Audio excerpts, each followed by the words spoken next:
नेपाली राजनीतिमा एक नयाँ आँधी आउँदैछ। धरानको मेयर कार्यालयदेखि माटोको परिचय बोकेका व्यक्ति आफ्नो आन्दोलनलाई श्रम संस्कृति पार्टी मार्फत राष्ट्रिय स्तरमा लैजाँदैछ। ठूलो प्रश्न यही छ, के उनको स्थानीय जोशले राष्ट्रिय भोटको भूकम्प ल्याउन सक्छ? तथ्याङ्क 1, धरानको जनमत। उनको सम्भाव्यताको अनुमान गर्न हामीले उनको सबैभन्दा ठूलो जितको कडा तथ्याङ्क हेर्नै पर्छ। सन् 2022 को धरानको स्थानीय निर्वाचन। एक स्वतन्त्र उम्मेद्वारको रूपमा साम्पाङले 20,821 मत प्राप्त गरी स्थापित नेपाली कांग्रेसका उम्मेद्वारलाई पराजित गरे, जसले 16,061 मत पाएका थिए। यो जित 49.8% को निर्णायक मतान्तर थियो। यो जित पार्टीको निष्ठाभन्दा माथि उठेर पानी र पूर्वाधारका लागि गरिएको दृश्यात्मक आन्दोलन अर्थात् श्रमद्वारा सञ्चालित स्पष्ट विरोधी व्यवस्थापनको भोट थियो। तथ्याङ्क 2, स्वतन्त्र लहर र फैलावट। साम्पाङको सफलताले फराकिलो राष्ट्रिय प्रवृत्तिसँग मेल खान्छ। 2022 मा काठमाडौँमा बालेन शाहको रूपमा यस्तै अचम्मको नतिजा देखिएको थियो। यो स्वतन्त्र लहरले परम्परागत पार्टीहरूबाट अलग्गिने राष्ट्रव्यापी चाहना देखाउँछ, तर राष्ट्रिय स्तरमा फैलावट नै मुख्य चुनौती हो।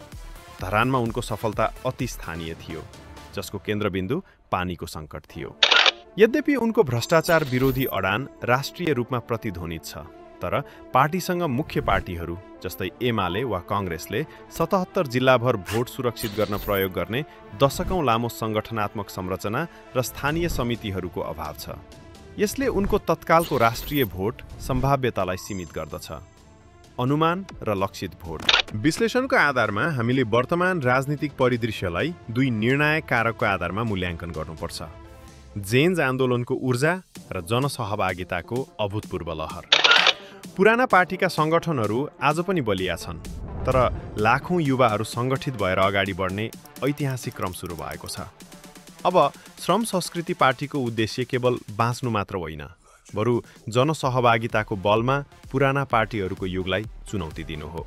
अनुमानित श्रेणी: जनआन्दोलनको ऊर्जासहित बलियो पकड, धरान, पूर्वी बेल्ट र सहरी केन्द्रहरू। साम्पाङको गृह क्षेत्र धरान पूर्वी बेल्टमा त बलियो उपस्थिति रहने नै भयो।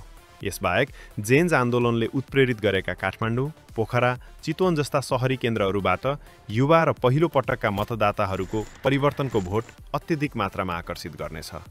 यसले गर्दा धेरै स्थानमा मुख्य पार्टीहरूलाई कडा टक्कर दिने र प्रदेशसभा तथा सङ्घीय सिटहरू जित्ने उच्च सम्भावना छ।